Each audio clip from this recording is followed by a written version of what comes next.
how to buy TEVA token. Now, before we start, this is not financial advice. I am not a professional economic expert. So before investing in any project that you find on my channel, please do your own research. Now, make sure to take a look on the X account. As you can see, they have a big community there. Just go and check their X account.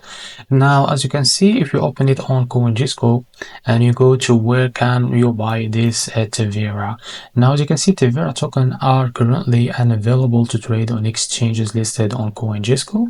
Information will be updated when the token is available on centralized or decentralized exchanges. So as you can see, this token it's not available for now for trade.